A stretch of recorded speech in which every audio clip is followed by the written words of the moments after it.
प्यारे बच्चों, आप कैसे हैं? उम्मीद कर रहे हैं आप अच्छे होंगे और अच्छे से पढ़ाई भी कर रहे होंगे। आज मैं आपके लिए लेकर के आया हूँ हिंदी का पार्ट 2। और इससे पहले मैंने वीडियो आपको दिया था जो पार्ट 1 था, जिसमें हिंदी के बोर्ड पेपर से संबंधित आपका बहुविकल्पी का 20 नंबर का क्वेश्चन हो चुका था। उसके बाद मैं आपके लिए लेकर के आया जो आपके लिए बहुत महत्वपूर्ण होने वाला है। या तो ये हो सकता है कि 20 नंबर वाला क्वेश्चन हो, 20 के बाद या तो पहला नंबर दिया होगा और नहीं तो 21 नंबर वाला क्वेश्चन होगा। कौन सा होगा?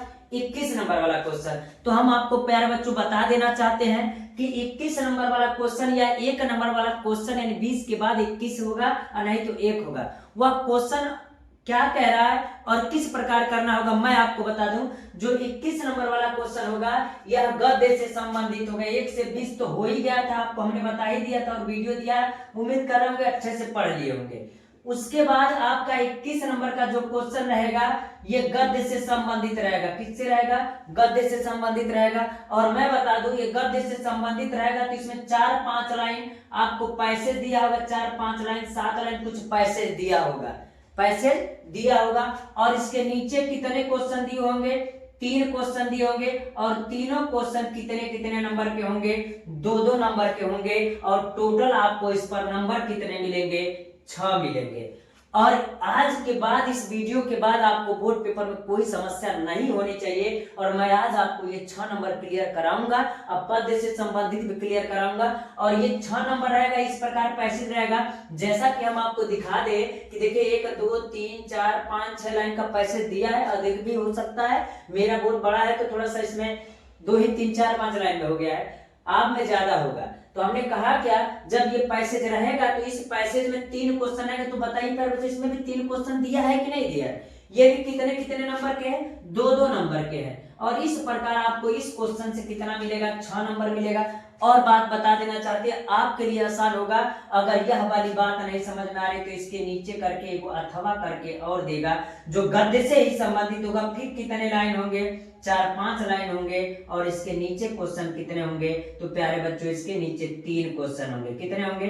3 क्वेश्चन होंगे। और तीनों क्वेश्चन फिर कितने नंबर के रहेंगे? फिर ये भी 2-2 नंबर के रहेंगे। तो तीनों क्वेश्चन को करेंगे तो कैसे करेंगे जिससे आपको 6 नंबर मिलेगा, वही मैं आपको आज बताऊंगा। लेकिन एक बात और बता दूं, चाहे इसको कीजिए तो 6 नंबर पाइए और नहीं तो इसको कीजिए तो 6 नंबर पाइए। समझ पा रहे होंगे?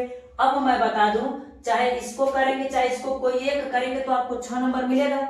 और ये आसान होता है, जो नहीं पढ़े हैं उनके लिए तो और आसान है, और जो पढ़े तो मतलब वो तो पढ़े ही है, कोई दिक्कत नहीं होगा। लेकिन आज के बाद किसी को नहीं दिक्कत होगा। और मैं आपको बता दूं, जो इसमें 6 क्वेश्चन 3 क्वेश्चन दिया है 6 नंबर का ना, वो आसान इसलिए है क्योंकि आंसर आपका कहीं से आपको लिखना नहीं है। आंसर इसी 4-5 लाइन में से छाट करके आपको क्या करना है? लिखना है। यानी जो ये 4-5 लाइन क्वेश्चन दिया हुआ है इसी में से छाट करके आपको क्या करना है? लिखना है। तो छाट करके लिखना है। तो आइए इस प्रकार हम इस वीडियो को क्या करते हैं? देखते हैं। लेकिन इससे पहले एक बात मैं और आपको बता देना चाहता हूं कि अगर मान लीजिए अगर हम आपसे कहे कि यह जरूरी है क्या, पहला पाठ जो आपका है वो मित्रता है। क्या है? मित्रता। और हम आपको बता दें मित्रता लिखा किसने है? तो आचार्य रामचंद्र शुक्ल जी ने लिखा है। रामचंद्र शुक्ल। और दूसरा जो है वो अगर हम कल इंपॉर्टेंट बता रहे हैं तो दूसरा जो है वो क्या है? ममता है। और ममता को किसने लिखा? तो हम कहेंगे जयशंकर प्रसाद जी ने लिखा। किसने लिखा? जयशंकर प्रसाद। ठीक है।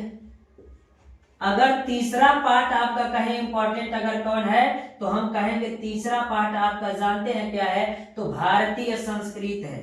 क्या है? भारतीय संस्कृत है। और इसको लिखने वाले कौन है? राजेंद्र प्रसाद, डॉक्टर राजेंद्र प्रसाद। तो इसको लिखने वाले कौन है? राजेंद्र प्रसाद जी है। समझ रहे होंगे प्यारे बच्चों। अगला जो रहेगा यानी 3 के बाद जो चौथा चैप्टर आपका इंपॉर्टेंट है वो रहेगा ईर्ष्या न तू गई मेरे मन से। ईर्ष्या न गई तू मेरे मन से। ईर्ष्या न तू गई मेरे मन से। अगर ये कह दे हम ईर्ष्या न गई तू मेरे मन से, यह वाला पैसेज है तो हम एक बात कह सकते हैं, इसको लिखा किसने है तो हम कहेंगे रामधारी सिंह दिनकर। तो रामधारी सिंह दिनकर ने इसको क्या किया है, लिखा है। तो इस प्रकार हम कह सकते हैं। अभी मैं आपको ट्रिक बताऊंगा जिससे ये आसानी से याद हो जाएगा। अगला और क्वेश्चन पूछता है जो जल्दी समझ में नहीं आता किस पैसे से लिया गया, वो है अजंता। अजंता का आज मैं शामिल कर रहा हूं। जो अजंता है, अजंता अगर कहें हम तो अजंता अगर हम कहें तो इसको लिखा किसने है तो भगवत शरण उपाध्याय ने लिखा है। भगवत शरण उपाध्याय ने क्या किया है, लिखा है। अब प्यारे बच्चों हम आपको बताएंगे क्या अगर ये 3 क्वेश्चन जो रहेगा क्या आपके इससे रहेगा, मित्रता पाठ से रहेगा क्या, जिसके लेखक कौन है, आचार्य रामचंद्र शुक्ल है। ये जरूरी नहीं है कि यह पाठ जो दिया रहेगा पैसेज मित्रता पाठ से हो सकता है। और मैं बता दूं अगर इस पैसेज में कहीं मित्र, दोस्त, सहपाठी आदि की बात की गई होगी ना तो समझ जाइएगा कि मित्रता पाठ से लिया गया है। अगर हम चले एक चीज और समझ लीजिए, संगत भी लिख लीजिए। क्या लिख लीजिए, संगत भी लिख लीजिए। अब हम आपको बता देते हैं, जरा ध्यान से सुनिएगा। अगर यह मित्र, दोस्त, सहपाठी, संगत जो पढ़े उनको तो ऐसे याद हो जाएगा, देखते पहचान में आ जाएगा। कौन कौन सा पाठ आपको देखना पड़ेगा मैं उसको बताऊंगा। मित्र, दोस्त, सहपाठी या संगत का बात किया गया होगा तो किस पाठ से लिया गया होगा तो मित्रता पाठ से लिया होगा। जरा ध्यान से पढ़िएगा।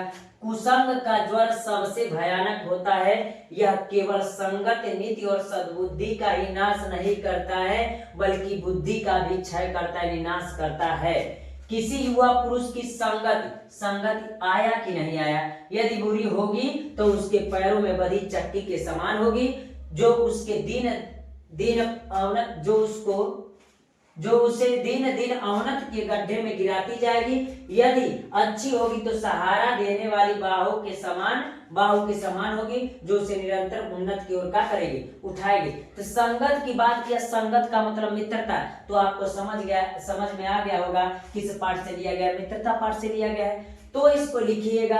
अभी संदर्भ लिखने के लिए आएगा, यही कठिन होगा किस पाठ से लिया गया है और कौन से लेखक है। ठीक है, इसको आप देख लीजिएगा, समझ में आ जाएगा। अगला जो कह रहा है ममता, जयशंकर प्रसाद। ममता में जहां ममता ही लिखा हो सकता है या ममता रहे, या उसमें ये हो सकता है कि माता पिता और बेटे के प्रति प्रेम का वर्णन किया गया होगा।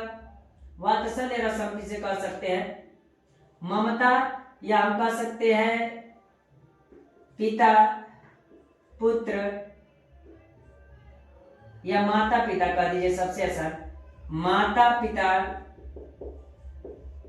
से प्रेम की बात की गई होगी तो वहां पर क्या होगा, ममता है। इसको लिखा जयशंकर प्रसाद ने लिखा है। और भारतीय संस्कृत जो है ये पूछता है, इससे क्वेश्चन है। तो भारतीय संस्कृत क्या है, भारतीय संस्कृत को लिखा किसने तो कहेंगे डॉक्टर राजेंद्र प्रसाद जी ने लिखा। और मैं आपको एक बात और बता देना चाहता हूं कि अगर भारतीय संस्कृत लिखा होगा तो सबसे आसान बात यही है कि इसमें भारतीय मिल जाएगा, और नहीं तो मैं एक बात बता दूं संस्कृत तो कन्फर्म ही मिल जाएगा, या तो भारतीय मिलेगा या तो संस्कृत मिलेगा। तो हम किस में मिलने की बात कर रहे हैं, आखिर कैसे पहचानेंगे कि किस पाठ से लेगा, मित्रता से, ममता से, भारतीय संस्कृत से, तू गई मेरे मन से, किस पाठ से लेगा, यही पहचानने का मैं तरीका आपको क्या कर रहा हूँ, बता रहा हूँ। और आप आराम से पढ़ करके आसानी से उसको क्या कर सकते, सीख सकते किस पाठ से लिया गया है और आप पढ़ सकते हैं। अगला कह रहा है ईर्ष्या न गई तू मेरे मन से, रामधारी सिंह दिनकर ने इसको क्या किया है, रामधारी सिंह ने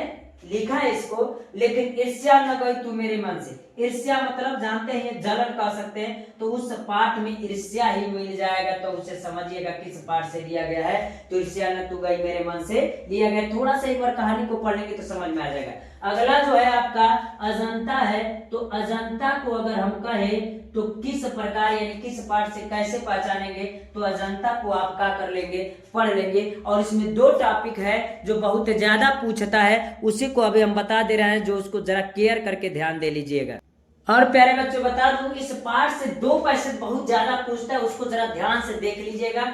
मैं अगर लिखवाऊंगा तो कितना बड़ा वीडियो, जब मान एक लिख दिए मित्रता का, ममता का, भारतीय संस्कृति का, और इच्छा न गई तो मेरे मन से अजंता का, सबका एक एक लिखाऊं, अगर 10-10 मिनट का ही वीडियो बनता तो कितना बड़ा वीडियो हो जाएगा जो आपके लिए समस्या उत्पन्न कर सकता है। इसलिए मैं एक को बताऊंगा और बाकी आप क्या कर लीजिएगा, सीख लीजिएगा।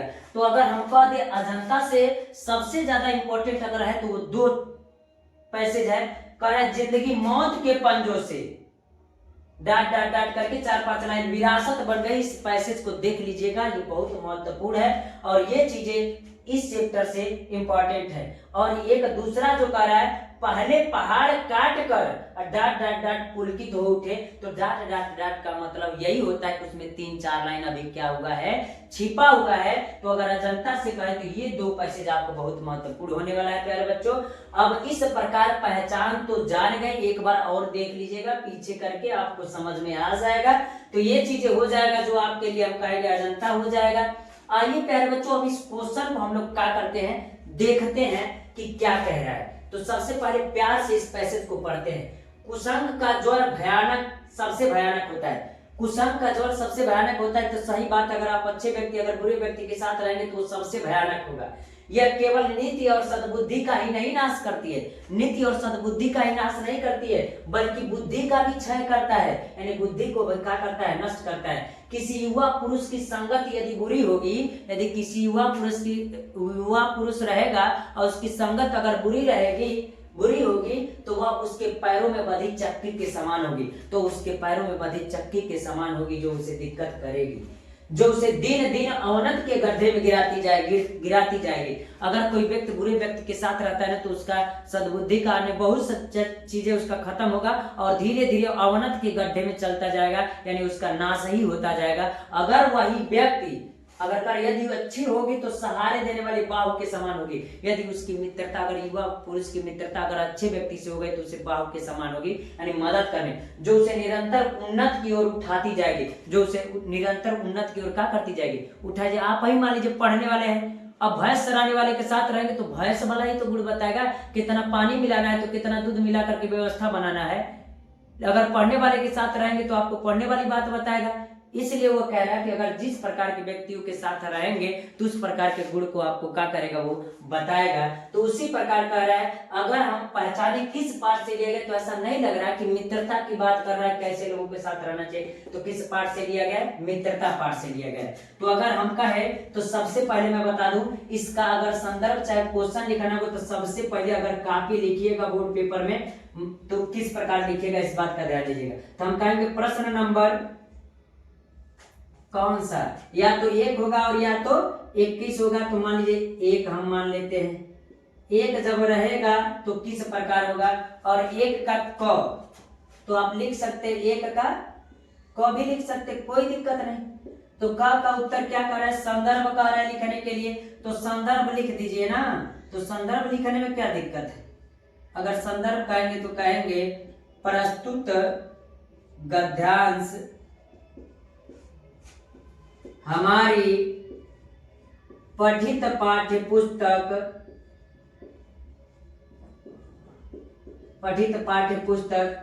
हिंदी के गद्य संकलन नामक पुस्तक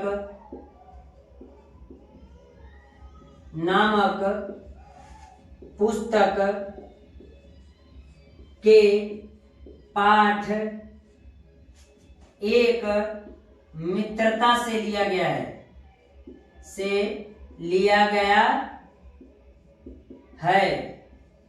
मित्रता से लिया गया है। इसके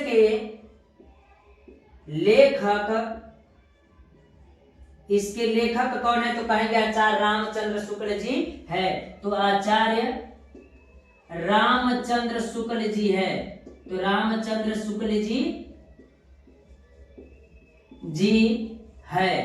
अगर हम कहे कि अगर इससे संदर्भ कहेगा तो आपको यह बात पता है कि संदर्भ हम कैसे लिखेंगे। तो प्रस्तुत गद्यांश हमारी पठित पाठ्य पुस्तक हिंदी के गद्य संकलन नामक पुस्तक के पाठ 1 मित्रता से लिया गया। इसके लेखक कौन है, तो कहेंगे लेखक कौन है, आचार्य रामचंद्र शुक्ल जी है। इस प्रकार संदर्भ देखेंगे तो पहले का क्वेश्चन हो जाएगा। जब पहला क्वेश्चन हो गया तो आपको तुरंत कितने नंबर मिलेंगे, 2 नंबर मिलेंगे। अगला जो होगा, अगर मान लीजिए रेखांकित अंशों की व्याख्या कीजिए, तो इस क्वेश्चन को मिटाते तो क के बाद अगर ख रहेगा तो ख किस प्रकार होगा, तो जरा यहाँ पर नंबर का कर दीजिए, ख डाल दीजिए। और इसमें एक चीज हमने रेखांकित नहीं किया है, तो मान लीजिए हमें यहाँ से यहाँ तक रेखांकित कर देते हैं, तो चलते हैं जरा, यहां से यहां तक कर दीजिए, गिराती जाएगी। तो कह रहा है कि अगर इसका हम क्या करें, व्याख्या लिखे, तो व्याख्या जब कहेंगे तो क्या होगा, जरा ध्यान से सुनिएगा। तो व्याख्या कह रहा है, तो हम कहेंगे अच्छा रामचंद्र शुक्ल जी कहते हैं कि बस व्याख्या में क्या होता है मैं वही बता दूं, और सबको दिक्कत ज्यादा तक व्याख्या सर कैसे हम लिखेंगे, आज के बाद दिक्कत नहीं होगा।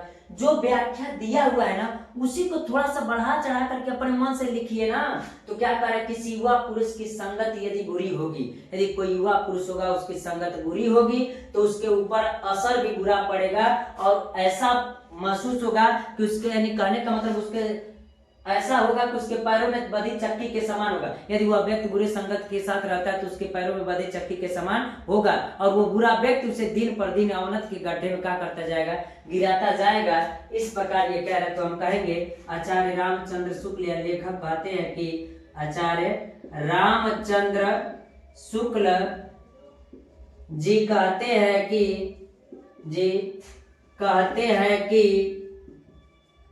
आचार्य रामचंद्र शुक्ल जी कहते हैं कि यदि किसी युवा पुरुष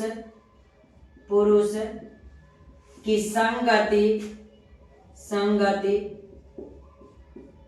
संगति यदि बुरे लोगों के साथ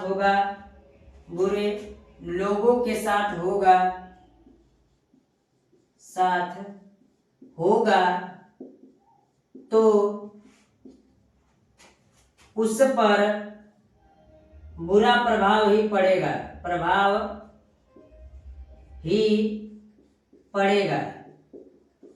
और उसे दिन प्रतिदिन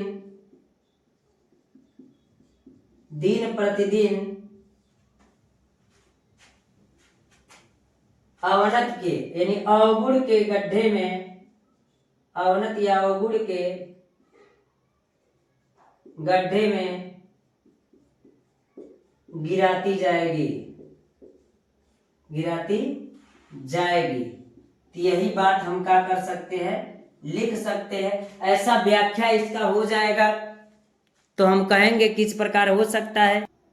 इसी प्रकार हम कहेंगे कि क्या कहा, अगला क्वेश्चन क्या कह रहा है, तो जरा देखिएगा प्यारे बच्चों, अगला क्वेश्चन को हम लोग क्या करते हैं, देखते हैं। यानी रेखांकित अंशों की व्याख्या करने में दिक्कत नहीं होना चाहिए, बस थोड़ा सा उसमें परिवर्तन करके आपको व्याख्या कर देना चाहिए, और तब जाके इस पर भी आपको मिलते हैं कितने नंबर, तो कहेंगे 2 नंबर। तीसरा क्वेश्चन क्या कह रहा है, तो तीसरा क्वेश्चन कह रहा है गद्यांश में क्या संदेश दिया गया है, यानी जो गद्यांश है उसमें क्या संदेश दिया गया है। आइए प्यारे बच्चों हम इसको देखते हैं कि इसमें क्या कह रहा है, संदेश क्या दिया गया है। तो कहेंगे हम तीसरा इसका आंसर अगर क्या कह रहा है, तो हम कहेंगे रेखांकित, अगला कह रहा है गद्यांश में क्या संदेश दिया गया है, तो गद्यांश में हम कहेंगे गद्यांश में कुसंग को त्यागने को तथा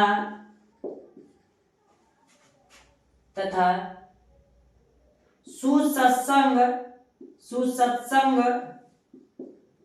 को अपनाने के लिए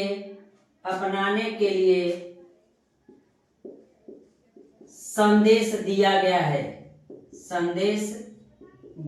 गया।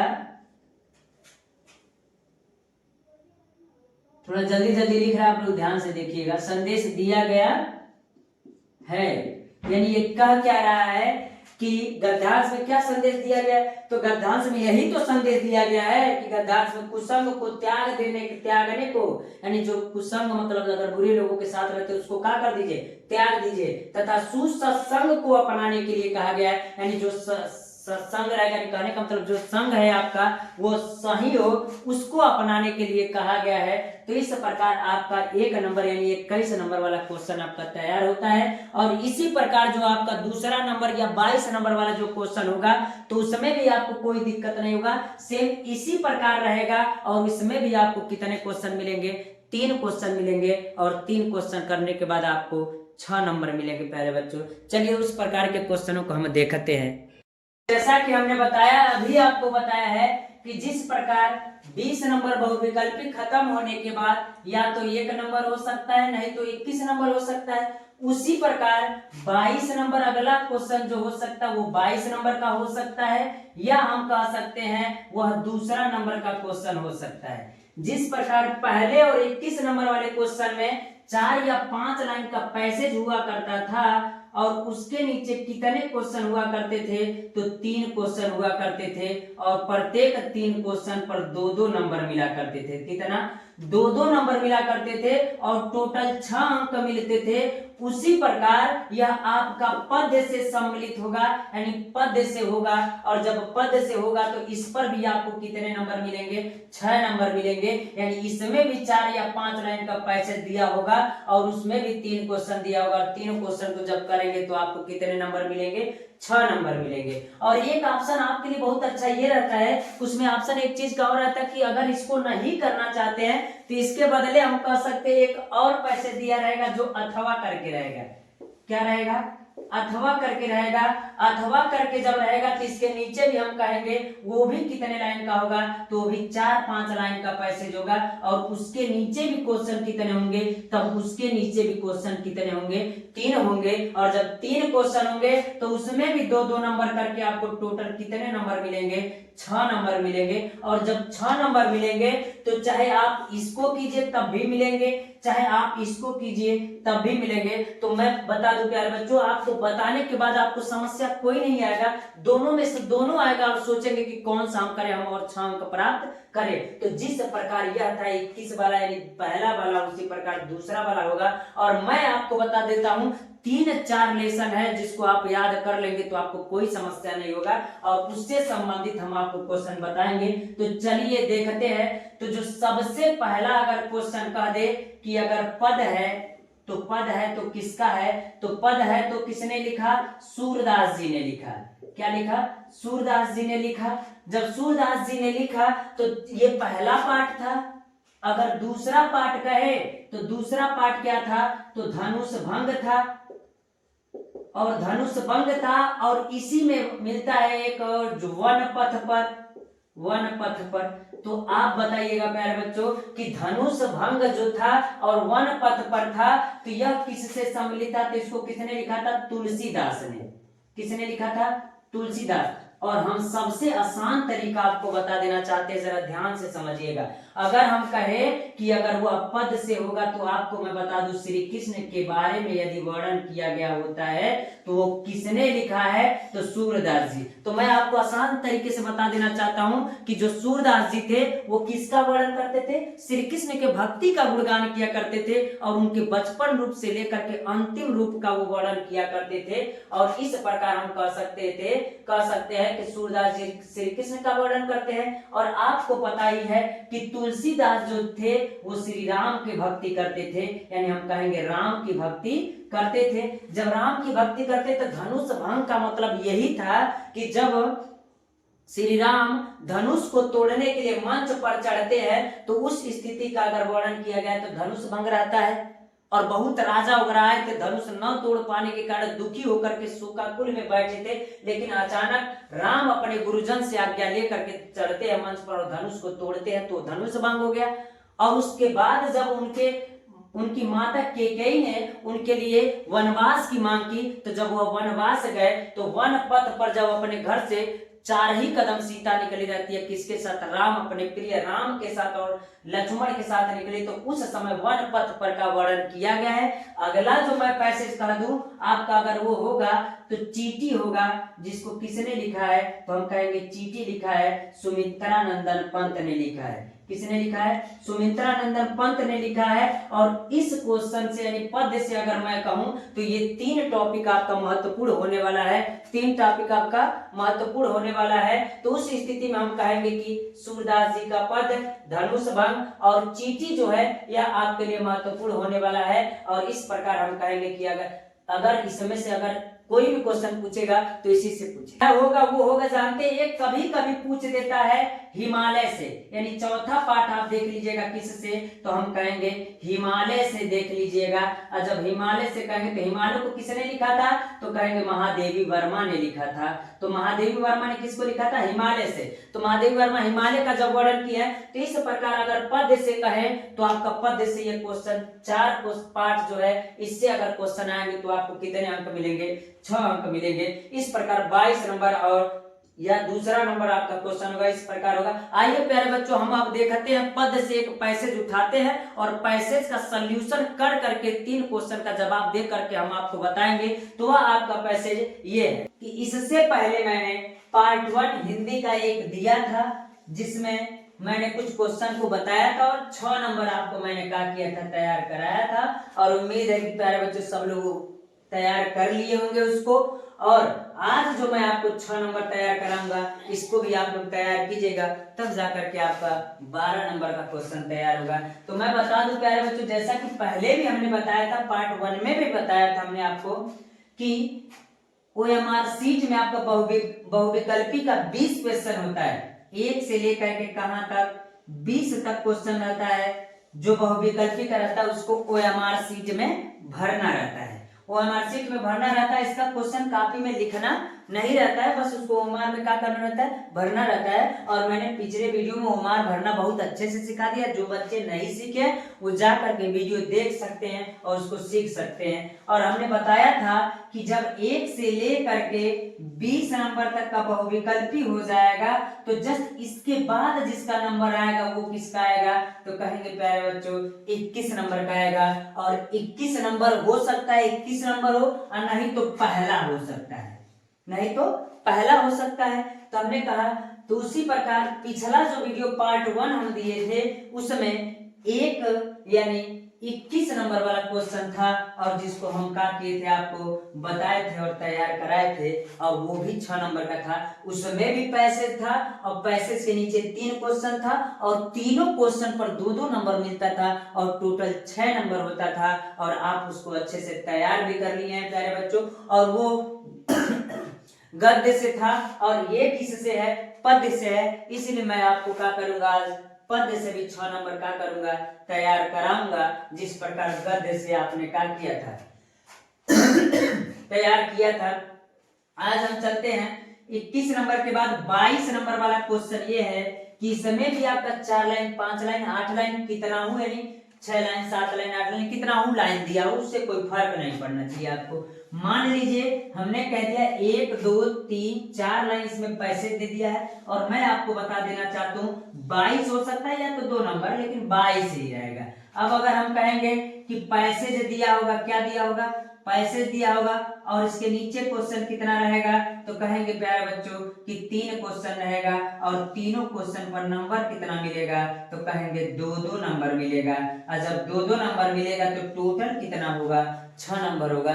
अच्छे नंबर लाने के लिए प्यारे बच्चों एक एक नंबर को नहीं छोड़ना है आपको। अगर एक नंबर छूटा तो समझ लो कि आपका बहुत परसेंटेज डाउन होगा। यानी एक एक नंबर का क्वेश्चन कहीं मत छोड़िएगा, सब क्वेश्चन को काटिएगा, टच कीजिएगा। तो ये कितने नंबर का होगा? तो हम कहेंगे 6 नंबर का होगा। आज इसी को तैयार कराएंगे। हाँ, एक बात और बता देना चाहते हैं आपको और पिछले वीडियो में हमने बताया था कि अथवा करके एक और दिया होगा, अथवा करके एक और 5-6 लाइन या 4 लाइन कुछ भी दिया होगा और इसके नीचे भी क्वेश्चन कितने रहेंगे? 3 क्वेश्चन रहेंगे और ये भी कितने कितने नंबर के रहेंगे? 2-2 नंबर के रहेंगे। तो इस प्रकार इसमें भी आपका कितना नंबर मिलेगा? 6 नंबर मिलेगा प्यारे बच्चों। तो चाहे आप इसको कीजिएगा चाहे आप इसको कीजिएगा, जो आपको आएगा उसी क्वेश्चन को आप क्या कीजिएगा?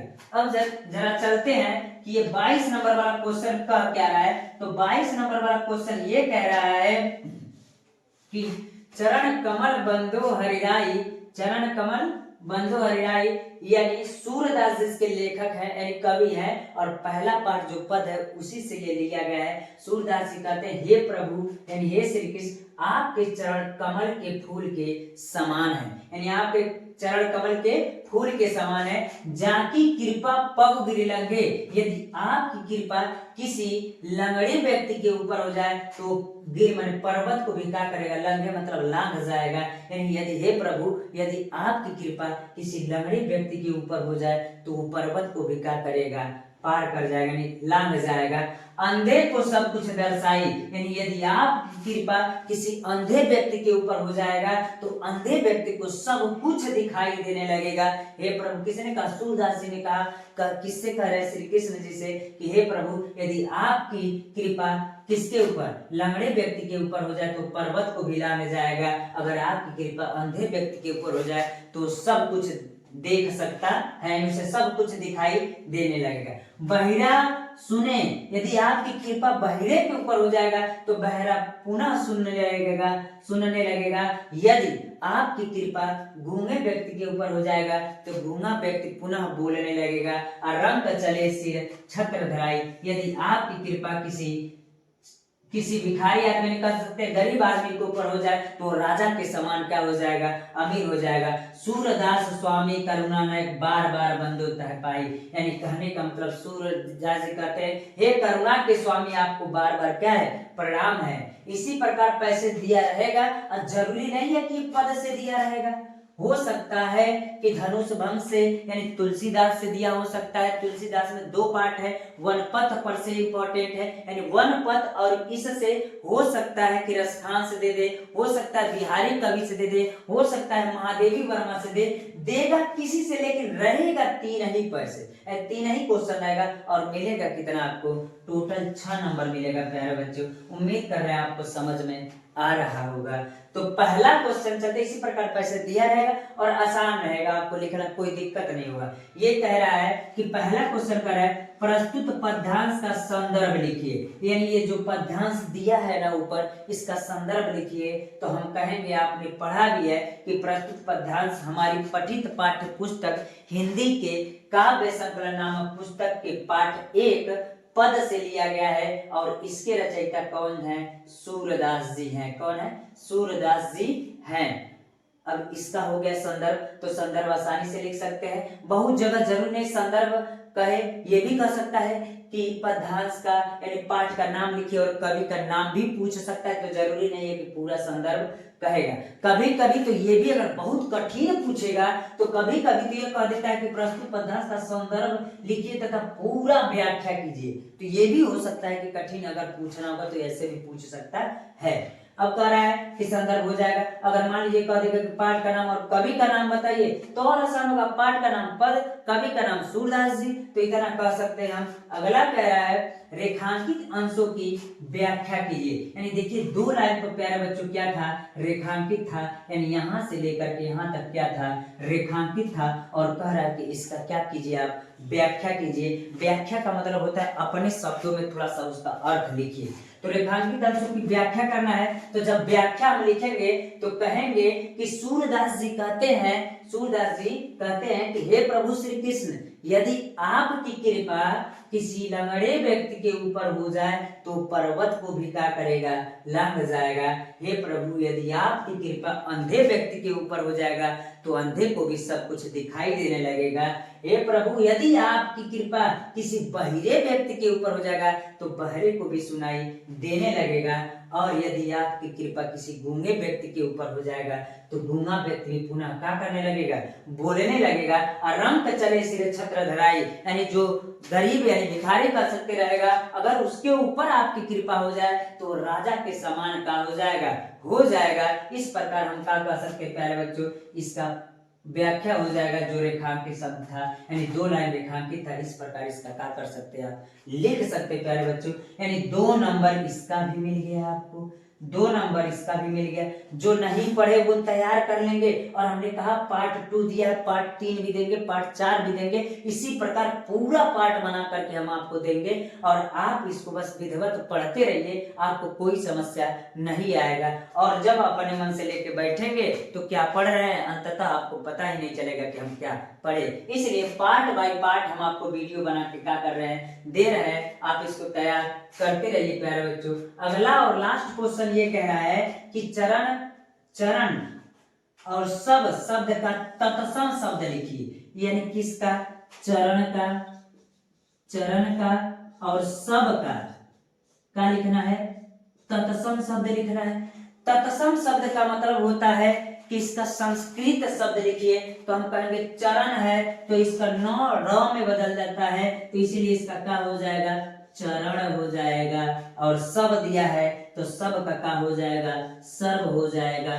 हो सकता है कि तत्सम की जगह कुछ और दे सकता है, हो सकता है प्यारे बच्चों कोई लाइन उठा के पूछ दे और कह दे कौन सा अलंकार है, उपमा अलंकार है, उत्प्रेक्षा अलंकार है, रूपक अलंकार है, अनुप्रास है कि यमक है, किसलेश है, कुछ भी ये पूछ सकता है। इस प्रकार आप पूरे क्वेश्चन को तैयार कर लीजिएगा, जैसा कि आपको भी पता है रस छंद अलंकार सब उठा करके आपका कहाँ डाल दिया है, तो 1 से लेकर के 20 नंबर के बहुविकल्पी क्वेश्चनों में डाल दिया है।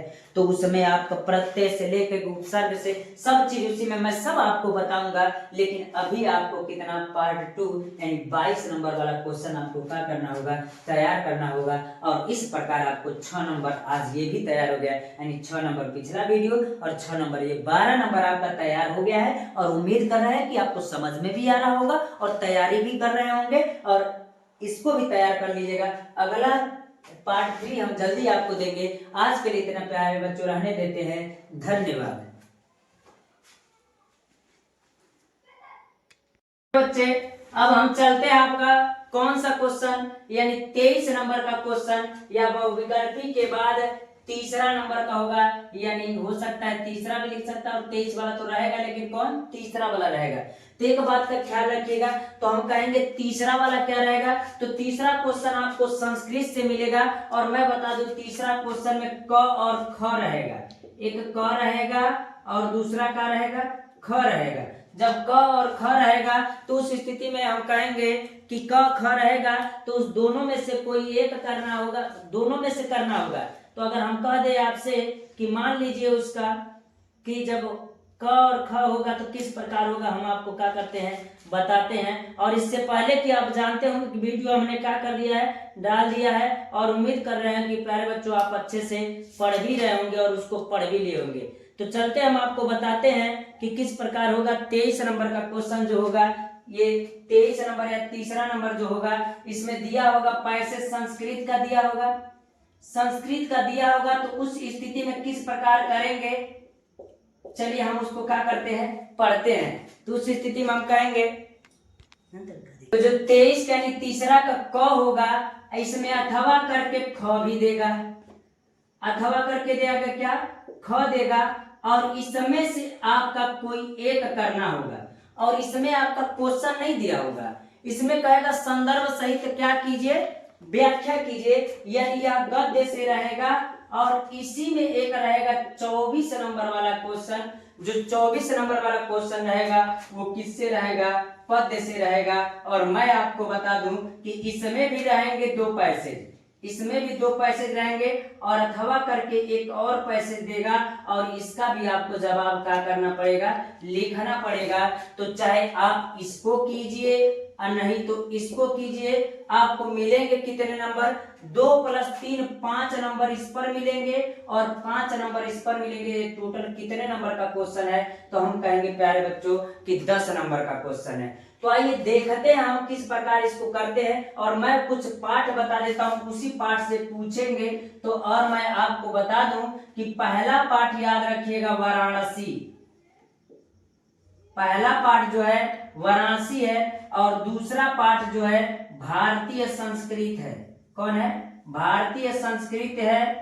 और तीसरा पाठ जो है अगर हम कहें तो वह है प्रबुद्ध, इंपॉर्टेंट क्वेश्चन, पाठ वाइज की बात छोड़िए, प्रबुद्धो ग्रामीण, प्रबुद्धो ग्रामीण। तो हम इस प्रकार कह सकते हैं प्यारे बच्चों कि अगर 3 पाठ आप पढ़ लेंगे तो आपको कोई समस्या नहीं होगा। और पढ़ना क्या है मैं बता दे रहा हूं तरीका।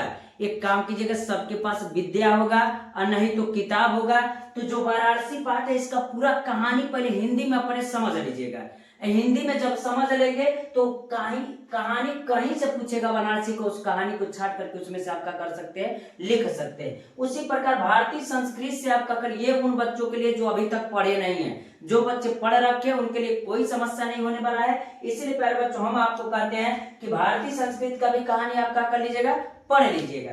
कहानी पढ़ने के बाद बस इससे कोई पूछेगा तो वही कहानी कर कीजिएगा, लिख दीजिएगा, कहीं नहीं करने में। प्रबुद्धो ग्रामीण यानी एगो शहरी रहता है, एक नगरीय और ट्रेन में यात्रा, रेलगाड़ी में क्या करते हैं, यात्रा करते तो उन समय उनके बीच वार्तालाप होती कुछ ले करके, तो उस स्थिति का वर्णन करना है तो प्रबुद्धो ग्रामीण वाला भी आप क्या कर लेंगे, पढ़ लेंगे। और इससे संबंधित आपका कोई क्वेश्चन होगा तो उस स्थिति में हम कह सकते हैं जब उसको आप करेंगे तो आपको कितने नंबर मिलेंगे, 5 नंबर मिलेंगे। 5 नंबर इस पर और 5 नंबर इस पर। तो अभी हम कौन सा चल रहा है, 3 नंबर का यानी 23 वाला हम क्या करेंगे, चलेंगे। लेकिन इसमें 24 वाला जो रहेगा अभी आप उसको इसके बाद बताएंगे। आइए इसमें देखते हैं इस 3 पाठों को क्या करते हैं, क्लियर करते हैं। तो तीसरा पार्ट में मान लीजिए तीनों पार्ट को हम बताएंगे तो ज्यादा समय लगेगा और आपको भी दिक्कत होगा, इसलिए आप पढ़ लीजिएगा इन 3 चैप्टरों को। आइए इसी में से एक चैप्टर का यानी वाराणसी का एक पद्य यानी गद्यांश क्या करते हैं, देखते हैं और इसको किस प्रकार लिखना होगा उसको भी हम क्या करते हैं, देखते हैं। इसका संदर्भ सहित अनुवाद करना रहता है। तो कह रहा है कि जरा ध्यान से सुनिएगा क्या कह रहा है। ये कह रहा है इयम नगरी विविध धर्माणम संगम स्थलीय महात्मा बुद्ध तीर्थंकर पार्श्वनाथ शंकराचार्य कबीर गोस्वामी तुलसीदास अन्य च बहवः महात्मानम अत्रागत्य सवियानम विचारणम प्रसार्यन न केवल दर्शने साहित्य धर्मे अपितु कला क्षेत्रे अपि इयम नगरी विविध धर्माणम कलानां शिल्पानश्च कृते लोके विश्रुता अत्रत्या कौशेयसटिका देशे देशे सर्वत्र स्पृहन्ते अत्रत्या प्रस्तर मूर्तय प्रार्थिता इयम निजा प्राचीन परंपरामं इदानीमपि परिपालयति। अब इसका अर्थ कहेगा लिखने के लिए, तो मैं अर्थ लिखने के लिए बता रहा हूं, लेकिन इसमें 3 2 5 नंबर रहेगा तो 2 नंबर आपको संदर्भ पर मिलेगा। और ये आपका गद्यांश है तो हम कहेंगे प्रस्तुत, अगर संदर्भ लिखेंगे तो कैसे लिखेंगे, प्रस्तुत गद्यांश हमारी पठित पाठ्य पुस्तक हिंदी के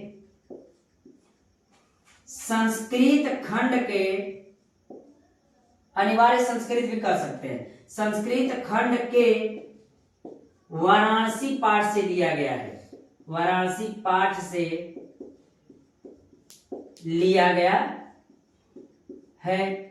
इसमें लेखक कवि तो होते नहीं है तो इसलिए हम उसको नहीं लिखेंगे। तो इस प्रकार आपका संदर्भ होगा, यानी सबसे पहले इसको समझिए और उसका संदर्भ लिखेंगे, और संदर्भ लिखेंगे तो आपको कितने नंबर मिल जाएंगे, 2 नंबर मिल जाएंगे। और इस स्थिति में इसका जब हम चलेंगे आपको, तो आइए प्यारे बच्चों इसका व्याख्या या अनुवाद हम क्या करते हैं, देखते हैं। तो इसका अनुवाद हम देखेंगे, इसका अनुवाद है तो यह कह रहा है कि अनुवाद इसका हम देखेंगे तो कह रहा है यह नगरी यानी यह नगरी, तो हम कहेंगे यह नगरी अनेक धर्मों की संगम स्थली है, विविध धर्माणम संगम स्थली यानी अनेक धर्मों की क्या है, संगम स्थली है। महात्मा बुद्ध तीर्थंकर पार्श्वनाथ, तो क्या कह रहा है, महात्मा बुद्ध तीर्थंकर पार्श्वनाथ शंकराचार्य, तो कहेंगे शंकराचार्य, कबीर गोस्वामी तुलसीदास, कबीर गोस्वामी तुलसीदास, तो हम कहेंगे गोस्वामी तुलसीदास, और दूसरे अन्य महात्माओं ने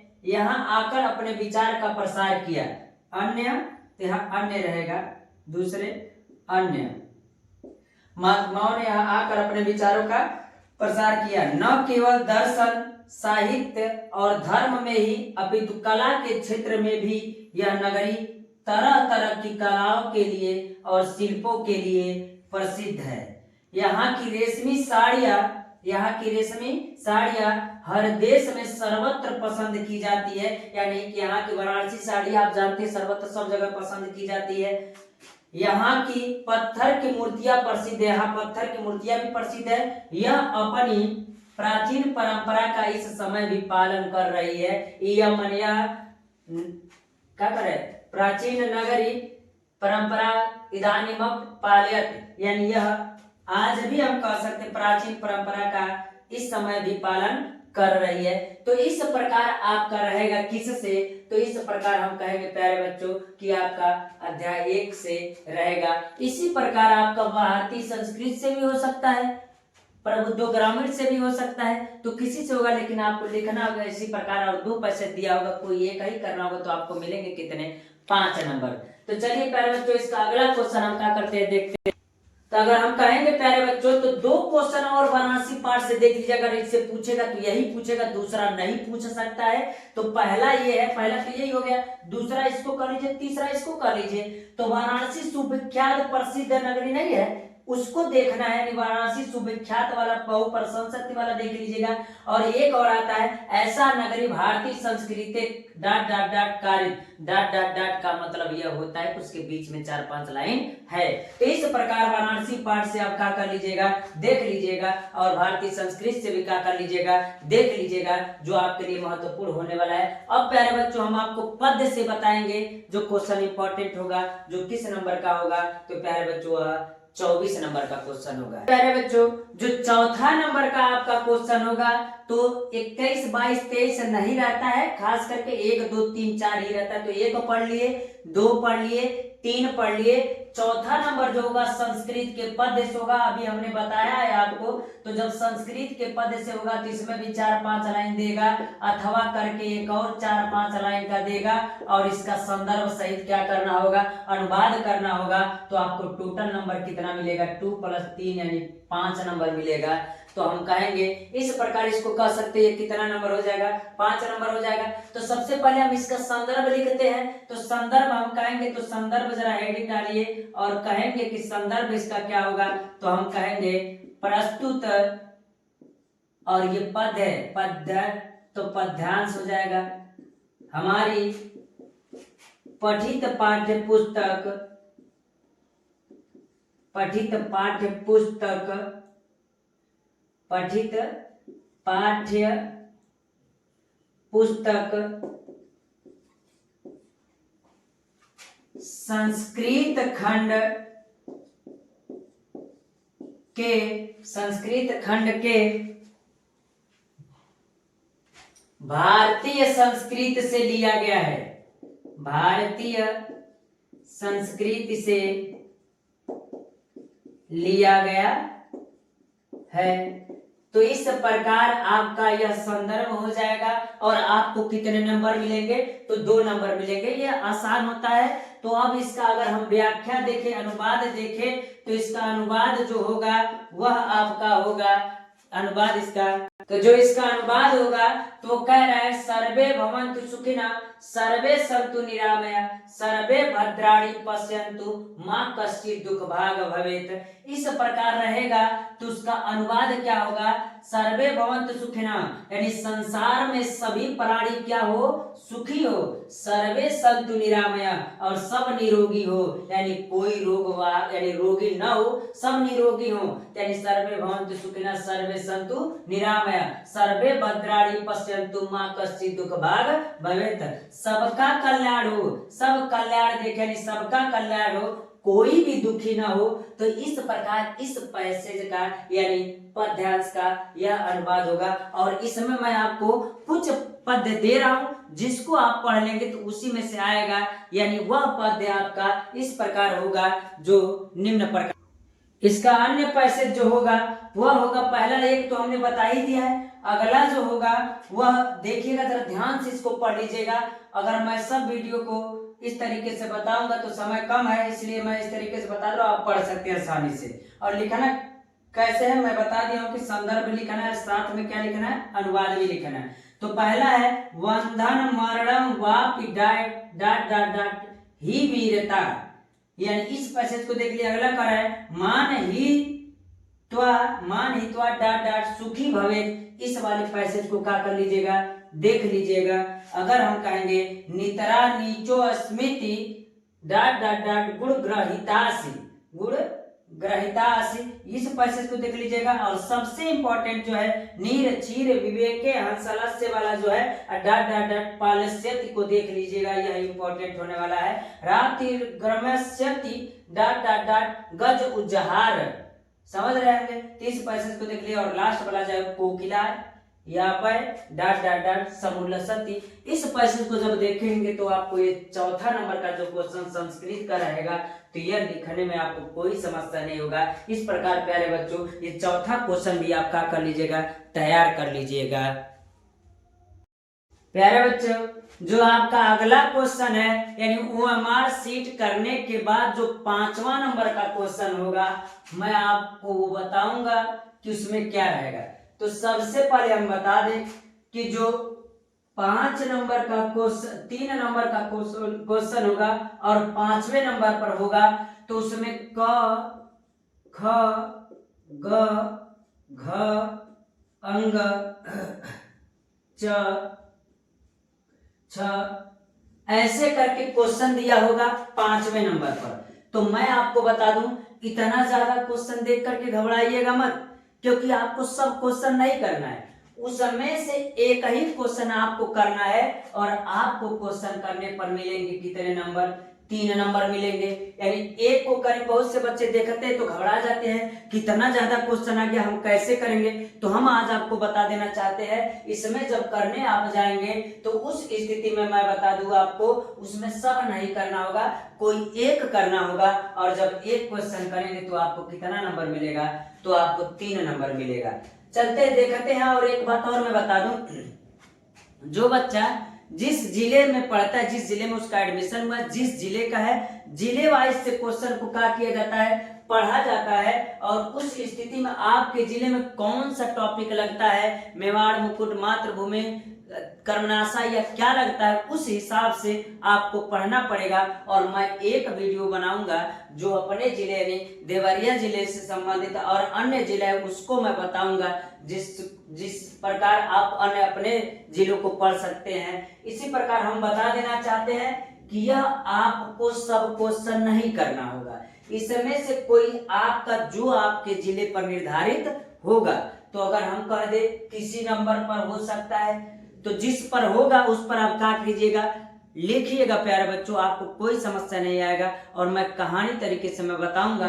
और मैं कह दूं जो बच्चे देवरिया जिला में पढ़ते हैं उनके लिए और उसके साथ कई जिले और है, मैं आपको बता देना चाहता हूं कि कौन कौन जिले उसके साथ पढ़ते हैं। तो इसको जरा ध्यान से सुनिएगा। तो उत्तर प्रदेश में बहुत से जिले हैं जिसमें मेवाड़ मुकुट पढ़ता है, तो उसी में एक देवरिया भी है।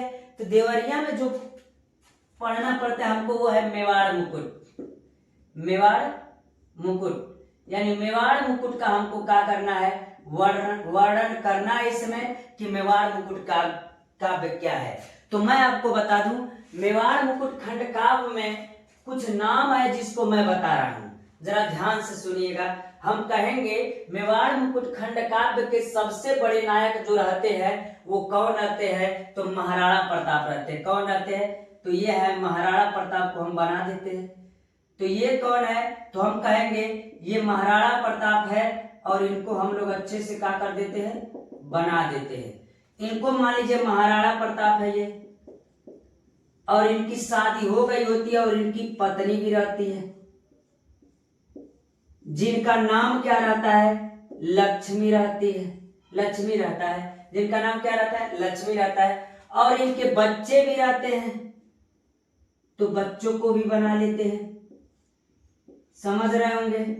अब इसमें अगर हम आगे चले तो अगर हम इसमें कहें कि और किसका पात्र रहता है तो मैं बताऊंगा कि इसमें एक और लड़की रहती है जिसका नाम दौलत रहता है। क्या नाम रहता है, दौलत रहता है। तो ये कौन है, तो हम कहेंगे ये दौलत है, तो इनका नाम भी लिख देते हैं। तो ये कौन है, तो ये दौलत है, ये दौलत है। तो हम कह सकते जब ये दौलत है हम ये बात कह सकते हैं कि ये दौलत है। तो दौलत कौन थी, तो मैं आपको बता देना चाहता हूं कि दौलत जो थी महाराणा प्रताप के शत्रु अकबर के मामा की लड़की थी तो उसका नाम क्या था? दौलत था। जो उस युद्ध में हार करके वो महाराणा प्रताप के साथ आ गई थी। तो कितने हुए? महाराणा प्रताप हो गए, दौलत हो गए, लक्ष्मी हो गए, उनके और लोग हो गए, और दो लोग और कैरेक्टर में रहते जिनका नाम एक का रहता है, अभी मैं बता दे रहा हूं आपको। एक व्यक्ति और रहते हैं जिनका नाम भामाशाह रहता है। क्या नाम रहता है? भामाशाह। पृथ्वीराज फिर भामाशाह लिखिए, पृथ्वीराज रहता है। क्या नाम रहता है? पृथ्वीराज रहता है। यानी एक व्यक्ति और रहते हैं जिनका नाम क्या रहता है? पृथ्वीराज। और इनके साथ एक और व्यक्ति रहते हैं जिनका नाम क्या रहता है? तो उनका नाम भामाशाह रहता है। क्या बच्चे रहता है? भामाशाह। तो भामाशाह को क्या करते हैं?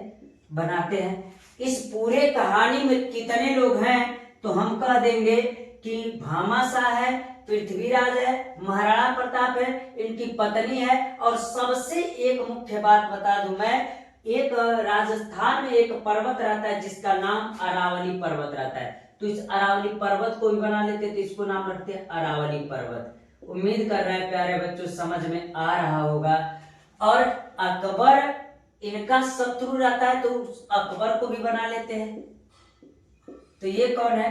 अकबर है। इसको छोटा सा बना लेते हैं, थोड़ा सा, समझ गए? अब कहेंगे ये कौन है? अकबर है। तो हुआ ऐसा था कि मेवाड़ राज्य को लेकर के इनके बीच युद्ध चल रहा था, और अकबर चाह रहा था कि हम यहाँ के राजा बन जाए। और उस समय महाराणा प्रताप राजा थे, और जब महाराणा प्रताप राजा थे तो उस स्थिति में वहां की प्रजा भी खुश थी। और इस स्थिति में इनका एक भाई रहता है जिसका नाम शक्ति सिंह रहता है। अब आपको नहीं पढ़ने को मिलता है, ये पहले इंटरमीडिएट में राज मुकुट करके आता था, उसमें पढ़ने के लिए मिलता था। तो इनका भाई एक शक्ति सिंह रहता है जो इनसे द्रोह कर जाता है, और द्रोह करने के बाद जब द्रोह कर जाता है तो इसी कारण ये युद्ध में हार जाते हैं अकबर से, और अकबर मेवाड़ पर क्या कर लेता है? राज्य कर लेता है। तो मैं अभी आपको कहानी बताऊंगा। तो इसमें 7 सर्ग है। 7 सर्ग को हम कैसे पढ़ेंगे कि किस प्रकार क्वेश्चन पूछेगा? जरूरी है कि पूरा मेवाड़ मुकुट खंड काव्य को पूछेगा?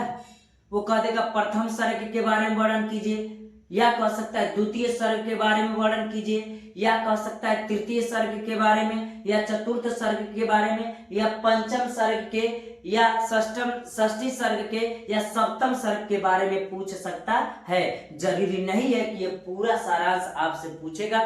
तो मैं आज आपको ट्रिक बताने वाला हूं जिससे यह बात तैयार हो जाएगा आपका कि कौन से सर्ग में कौन से किसका वर्णन, कौन से सर्ग में किसका वर्णन करना है, और वो विधिवत आपको समझाएंगे और समझ में भी आ जाएगा। और एक बात अगर कह दूं, अगर इस पूरे मेवाड़ मुकुट का अगर नायक कहे तो नायक किसको कहा जाएगा? महाराणा प्रताप को। तो कभी कभी बच्चे कंफ्यूज हो जाते हैं कि अगर नायक कह देगा तो हम किसका वर्णन करेंगे। अगर नायक कह देगा तो हम बता रहे हैं कि महाराणा प्रताप का वर्णन कीजिएगा, तो महाराणा प्रताप का वर्णन कीजिएगा। लक्ष्मी का कहेगा तो लक्ष्मी का कहेगा, दौलत का कहेगा तो दौलत का कहेगा, अरावली पर्वत कहेगा तो अरावली पर्वत कहेगा। अगर हम कहेंगे पृथ्वीराज भामाशाह तो पृथ्वीराज भामाशाह भी कहेगा।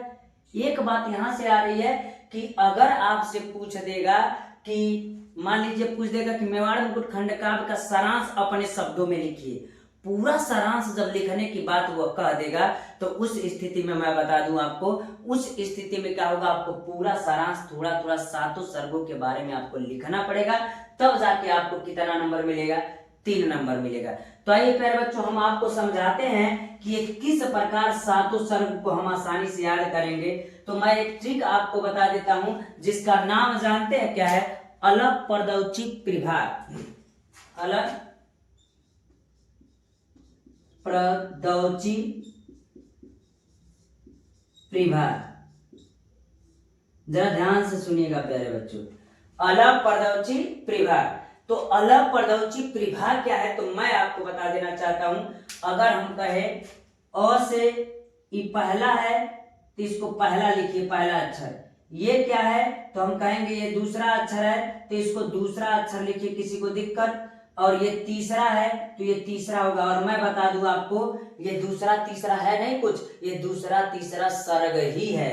अगर कहेंगे ये क्या है तो ये दौ से दौलत है, और दौलत कौन सा सर्ग है? चौथा सर्ग है। और आगे चले ची है तो ची से क्या होगा, चिंता होगा और वो पंचम सर्ग होगा।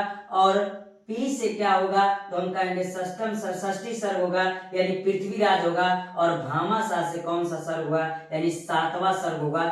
इस प्रकार आपका 7 सर्ग होगा। कितना हुआ सॉरी बच्चों, 1 2 3 4 5 6 7 सर्ग हुआ ना। अब ये बात कैसे पता चलेगा तो मैं आपको बता दे रहा हूं। अगर प्रथम सर्ग के बारे में वर्णन करेंगे तो जरा ध्यान से सुनिएगा। प्रथम सर्ग का मतलब है अरावली पर्वत। क्या कहेंगे, अरावली पर्वत। जब अरावली पर्वत होगा तो अरावली पर्वत कौन सा सर्ग है, प्रथम सर्ग है। अ से अरावली क्या दिक्कत है, और ल से कहेंगे तो द्वितीय सर्ग होगा। जो द्वितीय सर्ग है तो वो क्या है तो हम कहेंगे वो लक्ष्मी है, यानी द्वितीय सर्ग क्या है, लक्ष्मी है। अब आ जाइए अब तृतीय सर्ग के में, प्र से प्रताप यानी महाराणा प्रताप। तृतीय सर्ग किसके बारे में वर्णन करता है तो तृतीय सर्ग आपके प्रताप के बारे में वर्णन करता है। और आ जाइए चौथा सर्ग जो है दौ, तो चौथा दौ है तो कौन है, दौलत, जो अकबर के मामा की लड़की रहती है, तो इसको कहेंगे चौथा सर्ग कौन सा है तो दौलत है। अगला अगर हम कहे कि चीज से क्या होगा, तो अगर हम चीज से कहना चाहे तो आपका ये कौन सा सर्ग होगा तो आप कहेंगे सर ये होगा आपका 5वां सर्ग। और 5वां सर्ग चिंता। अरे चिंता कोई नाम नहीं है बच्चों, ये दिमागी चिंता है, टेंशन है, तो हम इसको कहेंगे चिंता है। और अगला अगर हम कहे कि प्री से क्या हो जाएगा, प्री 6वां सर्ग होगा और प्री से हो जाएगा पृथ्वीराज, तो हम कहेंगे क्या कहेंगे ये पृथ्वीराज होगा। और लास्ट वाला जो 7वां सर्ग होगा वो क्या होगा, भामाशाह होगा। तो प्यारे बच्चों आप बताइए क्या ये 7 सर्ग याद हुआ। तो हम कहेंगे एक फार्मूला है जो हम कह सकते हैं, वो फार्मूला क्या है, अला प्रदोची प्रभा है, जिससे हम कह सकते हैं 7 सर्गों का नाम याद कर सकते हैं और कौन से सर्ग में कौन है इस बात को भी हम लोग क्या कर सकते हैं, पढ़ सकते हैं। तो चलते हैं अब। अरावली यानी प्रथम सर्ग कौन है, अरावली। द्वितीय सर्ग कौन है, लक्ष्मी। तृतीय सर्ग कौन है, प्रताप। चतुर्थ सर्ग कौन है, दौलत। पंचम सर्ग कौन है, चिंता है। षष्ठम सर्ग यानी 6वां सर्ग कौन सा है तो पृथ्वीराज है। और 7वां सर्ग कौन सा है तो भामाशाह। और इस सर्ग के अतिरिक्त भी एक क्वेश्चन बहुत ज्यादा पूछता है, वो कहता है मेवाड़ मुकुट खंड काव्य के नायक का वर्णन कीजिए। और जब नायक का वर्णन करेंगे तब क्या स्थिति होगी। तो मैं आपको इससे थोड़ा सा चलता हुआ पहले सर्ग पर लेकर के, और पहले सर्ग को लेकर के जब चलेंगे तो हम एक बात कहेंगे आपसे, जरा ध्यान से सुनिएगा। यह बात तो पता चल गया कि चौथे नंबर का है। अगर हम कहें आपसे कि प्रथम सर्ग के बारे में, प्रथम सर्ग के बारे में, तो प्रथम सर्ग किसके बारे में बताता है तो आपको पता है कि प्रथम सर्ग हम कहेंगे अरावली पर्वत के बारे में बताता है। जब प्रथम सर्ग अरावली पर्वत के बारे में बताता है तो हम कहेंगे कि किस प्रकार होगा, तो हम कहेंगे अरावली पर्वत, जरा ध्यान से सुनिएगा, अरावली पर्वत दक्षिण पूर्व। अब जरा ध्यान से सुनिए हुआ क्या, थोड़ा सा इससे पहले की बात को मैं बताता हूं आपको। हुआ ये था कि अकबर भी चाहता था कि मेवाड़ पर हम क्या करें, राज्य करेंगे।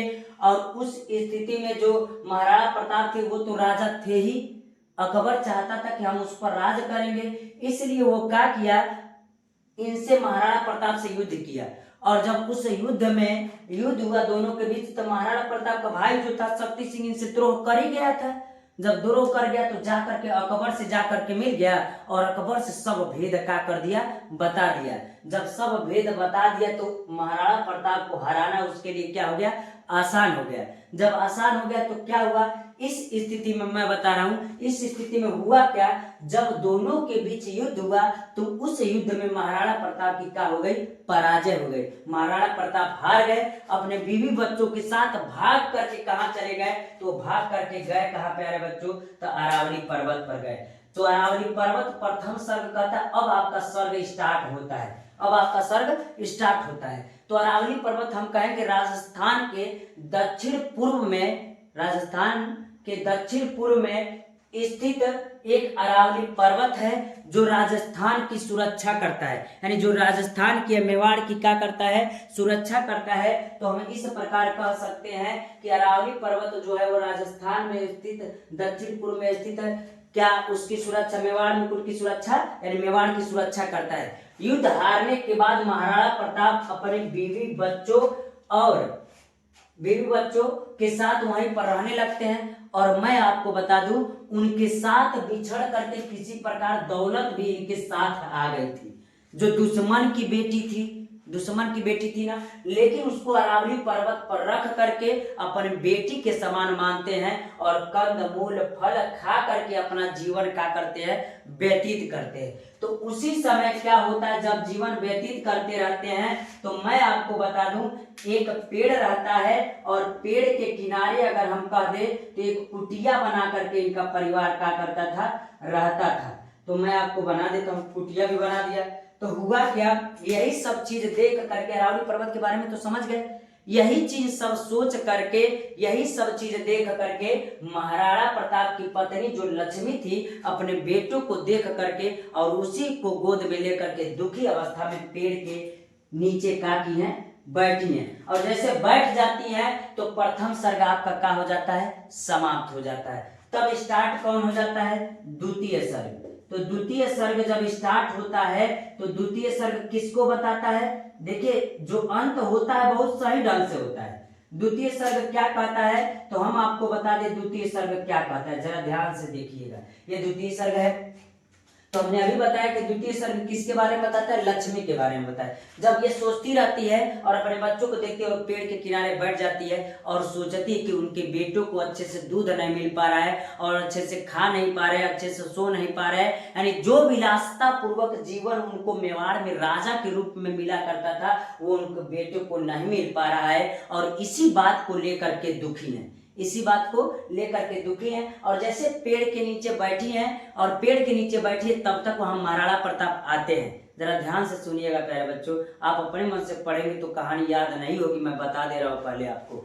तो जैसे वो पेड़ के नीचे बैठी रहती हैं, तब तक महाराणा प्रताप उनके पास जाते हैं और उनसे उदास होने का कारण पूछते। तो औरतों का गुण जनबे करते हैं आप लोग, औरतों का गुण कुछ बताएंगे, कहेंगे सब कुछ नहीं हुआ है और कुछ नहीं हुआ कह करके वो क्या करेंगे, चले जाते हैं सब। उसी प्रकार जब उनके पति महाराणा प्रताप आते हैं तो लक्ष्मी से उदासी का कारण पूछते हैं। और इस स्थिति में लक्ष्मी अपने बेटों को देख करके, अन्य सब लोगों को देख करके वो क्या रहती है, दुखी रहती है और इसीलिए बैठी रहती है। तो महाराणा प्रताप पूछते तो कहती है कि कुछ हुआ नहीं है, बस कुछ नहीं है, सब चीज ठीक है, आप है, हम भी लोग सब लोग ठीक ठाक है, कोई दिक्कत नहीं है। और कर सब ठीक है कह करके कहा चली जाती है, कुटिया में चली जाती है। और जैसे कुटिया में चली जाती है तो इनका ये कुटिया में चली जाती थी, यहीं पर इनका क्या हो जाता है, द्वितीय सर्ग की समाप्ति हो जाती है। और जैसे यहीं पर महाराणा प्रताप आते हैं ना, पूछते हैं, और जैसे पूछते हैं तब तक तृतीय सर्ग स्टार्ट हो जाता है। और तृतीय सर्ग तब किसके बारे में बताता है, तो हम कहेंगे तृतीय सर्ग आपका बताता है किसके बारे में है,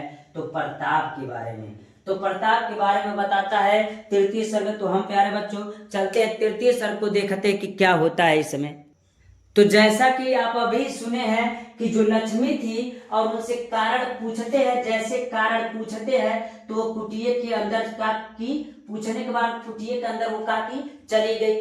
जैसे कुटिया के अंदर गई तो महाराणा प्रताप कुटिया के बाहर कुछ देर तक एकदम चुप मार के खड़े रहे और सोचते रहे कि मान सिंह और मेरा भाई शक्ति सिंह ने मुझसे द्रोह किया है और मेरे साथ घात किया है और जा करके शत्रु से मिल गया है। और मैं बता दूं, शक्ति सिंह की आत्मा एक दिन धिक्कारेगी ना, जब शक्ति सिंह की आत्मा धिक्कारेगी तो उसे समझ में आएगा कि वह एक काम गलत किया, नहीं यह काम गलत किया और जा करके किससे मिल गया, शत्रु से मिल गया। इस प्रकार विचार करते हैं और अपने परिवार के बारे में सोचते हैं। और वो सोचते कि अब किस प्रकार मैं पुनः मेवाड़ को पराजय से जीत की तरफ ले जाऊंगा, मैं जीतूंगा फिर से मेवाड़ मुकुट को और फिर से मैं वहां का राजा बनूंगा और अपने पत्नी और बच्चों को फिर से उस मेवाड़ में क्या करूंगा, ले जाऊंगा। चाहे इसके लिए मुझे अपने प्राणों की आहुति देनी पड़े, कोई दिक्कत नहीं, मैं अपने प्राणों की आहुति क्या करूंगा, दूंगा। कौन कहता है, महाराणा प्रताप कहता है। और यही सोचते हैं और यही सोच करके वो दौलत के बारे में भी सोचते रहते हैं। दौलत कौन रहती है, अकबर के मामा की लड़की रहती है, उसके बारे में भी सोचते रहते हैं कि वो अकबर के शत्रु कन्या है और उसको पुत्रीवत वो क्या करते, व्यवहार करते। उसको ऐसा नहीं है कि शत्रु की लड़की थी तो उसको जान से मार दे,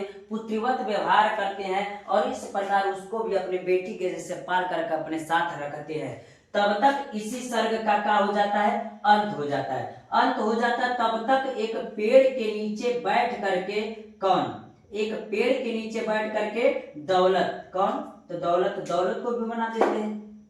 दौलत जो थी एक पेड़ के नीचे बैठी हुई थी और बैठ करके सोच रही थी कि बताइए हम दुश्मन की बेटी है, फिर भी महाराणा प्रताप मेरे साथ पुत्रीवत व्यवहार कर रहे हैं। क्यों अकबर यह नहीं सोचते कि सब लोग समान है, सब लोग क्या है, समान है, और इनको ही राजा रहने दिया जाए। और वो तुलना करती है किससे, अकबर से, और महाराणा प्रताप की तुलना करती है तो कहती है अकबर बहुत महान है, सॉरी अकबर को महान नहीं कहती हो, महाराणा प्रताप महान है। और वो समझाती है अकबर को, यानी सोचती उसके बारे में, वो क्यों नहीं सोचते कि जो इनका भाई शक्ति सिंह है उसी प्रकार इनका भाई है महाराणा प्रताप भी है, जो एक दीपक और बाती के समान है। और इस प्रकार यही सब विचार करती रहती है पेड़ के नीचे बैठ करके दौलत, और कहती बताओ मैं दुश्मन की बेटी फिर भी मेरे साथ पुत्रीवत व्यवहार करते, यही सब सोचती रहती है।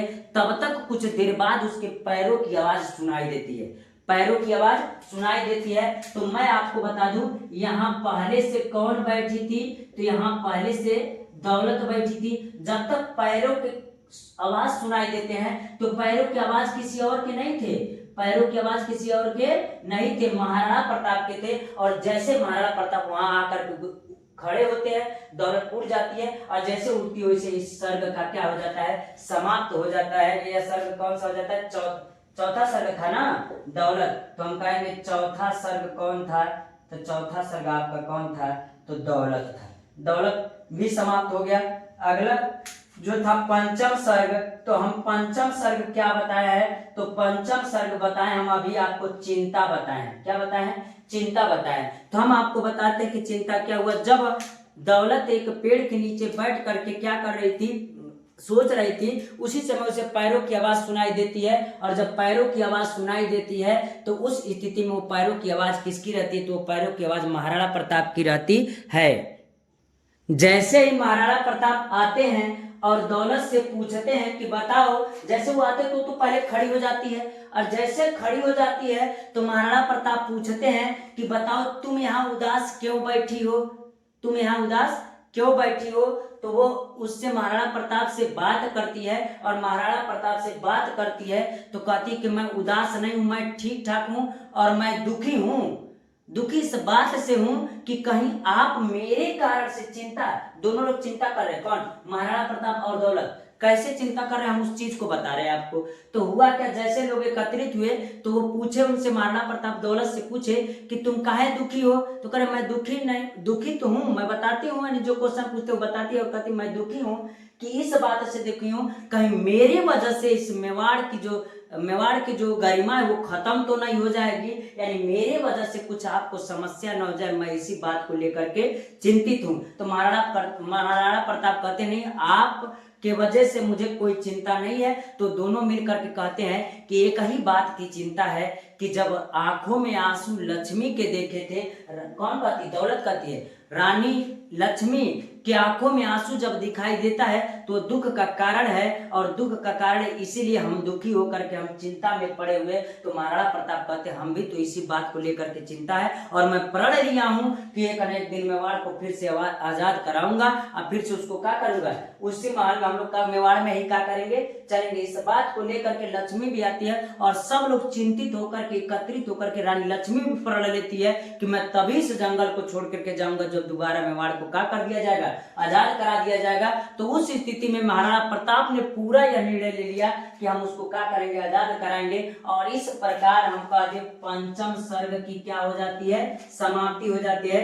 तो अगला जो सर्ग है आपका, तो हम कहेंगे यहाँ बता देते हैं, पंचम सर्ग जो था तो हम कह सकते हैं पंचम सर्ग कौन सा है, पृथ्वीराज, सॉरी षष्ठम छठवां सर्ग है ना, तो अगर कहेंगे छठवां सर्ग कौन सा है तो कहेंगे पृथ्वीराज। तो चलते हैं प्यारे बच्चों, जैसे वो चिंता करते रहते तब तक उस सर्ग की, पंचम सर्ग की समाप्ति हो जाती है, और उस स्थिति में आपका कौन सा सर्ग आ जाता है, छठवां सर्ग।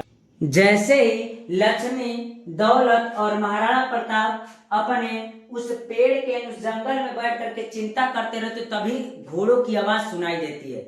जो घोड़ों की आवाज सुनाई देती वो किसी और की नहीं रहती। दो अनुचर आते रहते घोड़े पर बैठ करके, और जैसे घोड़े पर आते हैं तो महाराणा प्रताप को एक चिट्ठी देते हैं, यानी हम कह सकते हैं कि पत्र देते हैं, और कहते हैं ये पत्र किसका है, तो वो कहते हैं ये पत्र किसका है, पृथ्वीराज का है। किसका है, पृथ्वीराज का है। और पृथ्वीराज ने कहा कि पृथ्वीराज मैं बता दूं कौन रहता है, अकबर के दरबार का एक दरबार कवि सखा था, अकबर का कवि सखा था ये, जो कवि के रूप में रहता था। और वो क्या किया था, महाराणा प्रताप से मिला था, तो महाराणा प्रताप की मदद करने के लिए वो क्या किया था, आया था। यानी कहने का मतलब महाराणा प्रताप की मदद करने के बारे में वो क्या कर रहा था, सोच रहा था, और एन किन प्रकार महाराणा प्रताप को मदद करना चाहता और फिर से मेवाड़ को आजाद कराने की बात कर रहा था। इस स्थिति में वह बताता है किसको, महाराणा प्रताप को, कि एक व्यक्ति भामाशाह है, जो भामाशाह है वो आपका हर प्रकार से मदद करने के लिए तत्पर है, हथियार से लेकर के, सेना से लेकर के, जो भी पैसे की जरूरत पड़ेगी, यानी सब चीज को लेकर के वो क्या करेगा, मदद करेगा। और वही अकबर का जो कवि सखा था पृथ्वीराज, यानी वो आज्ञा लेता है महाराणा प्रताप से कि मैं आपकी मदद करूंगा, और उसमें कौन सा आएगा, यानी भामाशाह भी आएगा। इस प्रकार जैसे ये बात होती है तब तक इस सर्ग की समाप्ति हो जाती है, और अंतिम सर्ग जो होता है वो कौन सा होता है, तो कहेंगे सप्तम सर्ग होता है। और सप्तम सर्ग कौन सा होता है, तो भामाशाह होता है। तो ये प्यारे बच्चों, भामाशाह को हम लोग देखते हैं कि कैसे ये सर्ग पृथ्वीराज का सर्ग समाप्त हुआ, और तुरंत भामाशाह की बात आ गई। तो चलते हैं हम प्यारे बच्चों भामाशाह को देखते हैं।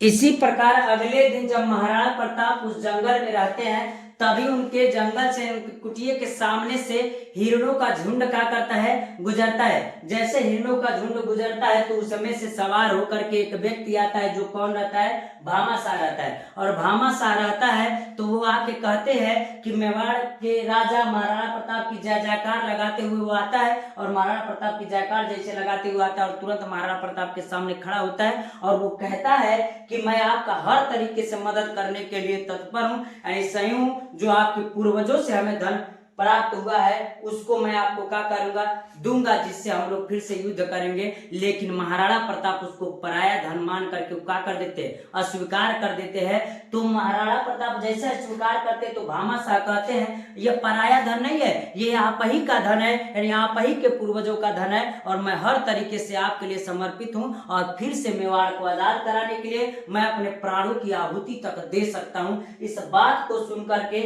महाराणा प्रताप ने भामाशाह को गले से लगा लिया, और जैसे गले से लगाया और उसके बाद फिर से युद्ध की तैयारी की गई, और मेवाड़ को फिर से आजाद करने के बारे में ये पृथ्वीराज, भामाशाह और महाराणा प्रताप क्या करने लगे, सोचने लगे। और जैसे विचार करते हैं वैसे सप्तम सर्ग की समाप्ति हो जाती है। इस प्रकार हम कह सकते हैं प्यारे बच्चों कि इस प्रकार मेवाड़ मुकुट खंड काव्य का एक कहानी होगा, जो हम कह दिया आपका 5वां नंबर का क्वेश्चन होगा। और मैं बता दूं प्यारे बच्चों, सबके जिले के अलग अलग होते हैं, 5-6 जिले मिला करके एक बनता है, हम कह सकते हैं 6, 7, 8, 10 भी हो सकते हैं, अलग अलग रहते हैं, जरूर नहीं लिमिट कितना ही रहेगा।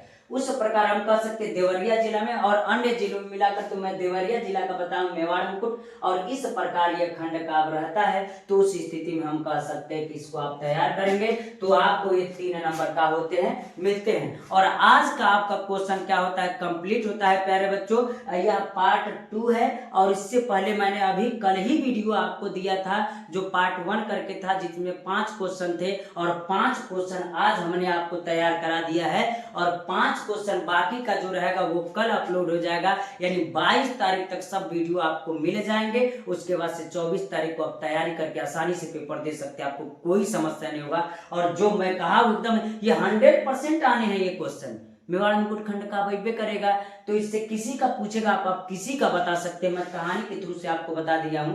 तो उम्मीद कर रहे हैं प्यारे बच्चों यह बात सबको समझ में आ रही होगी। और जो भी संबंधित वीडियो देखना है तो आप डिस्क्रिप्शन में जाकर के देख सकते हैं। अगर यह वीडियो पसंद आए तो आप इसको लाइक और सब्सक्राइब भी कर दीजिएगा। और हम कहें आपसे कि इस वीडियो को देखने के बाद आपको 2025 बोर्ड पेपर में कोई समस्या नहीं होगा। प्यारे बच्चों आज के लिए इतना रहने देते हैं, धन्यवाद।